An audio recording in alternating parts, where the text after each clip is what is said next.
Donc du coup, le noyau central, c'est vraiment cette bobine, c'est le cœur, c'est pour ça qu'on l'appelle noyau central, hein, c'est le cœur de la représentation sociale, et c'est ça qui donne un sens, une cohérence. Eva Ekman. Colline Guyon. Colline, non. Chut.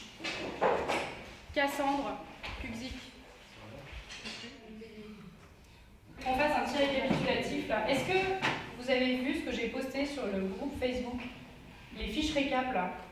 Vous les avez vues ou pas? Parce que je me suis fait snobber, mais alors totalement. D'habitude, dès que je publie un truc, tout le monde like, tout le monde est taquet. Mais alors là, je me suis fait un gros vent personnel. Il y a des autistes parmi les enseignants-chercheurs, oui.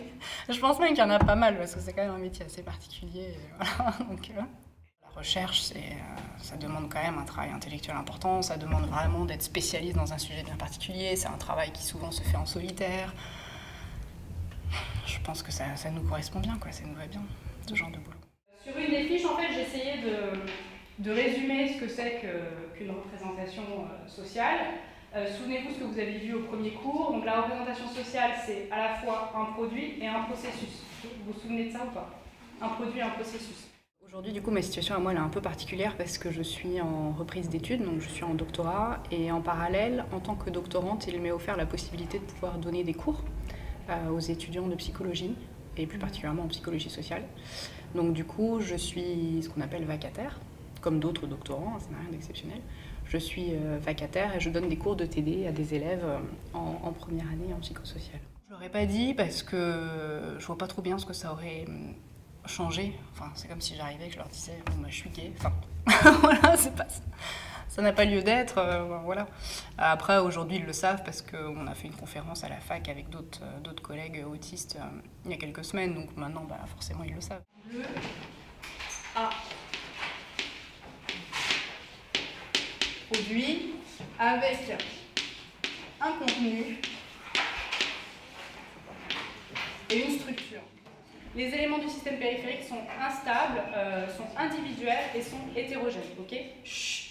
La faiblesse, ça serait vraiment de ne pas savoir réseauter et ouais, de ne pas être assez en lien avec mes collègues et les différents profs de la fac, etc. Je pense que en fait, les gens me connaissent plus ou moins de nom. On sait qu'il y a une doctorante qui s'appelle Julie en psychosocial, mais je pense que les 3/4 des profs, y compris dans ma matière, ne savent même pas à quoi je ressemble, quoi. Donc ça peut quand même être assez problématique. Donc, déjà, j'ai du mal à m'intégrer au sein d'une équipe.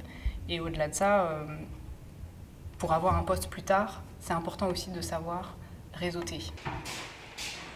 Vous avez noté hein, le contrôle continu, du coup, c'est la semaine prochaine, ici à cette heure-là. Et ça, c'est la périphérie active, c'est les zones potentielles de changement, souvent VHS. Qu'est-ce que ça nous permet, cette analyse prototypique? Ça nous permet d'appréhender quoi vis-à-vis de la représentation sociale? La dynamique? Non. Le contenu et la structure. Donc on est dans notre produit là en fait, ok? Elle a essayé de les regrouper et de créer des catégories.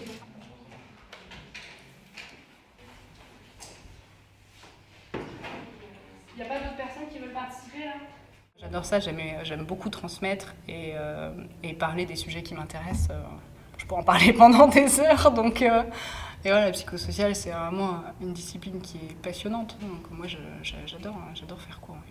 Ma force, oui, je pense que c'est effectivement ma façon à moi d'envisager l'enseignement, qui est quand même voilà, atypique, où encore une fois, j'ai pas une position hiérarchique vis-à-vis de mes élèves.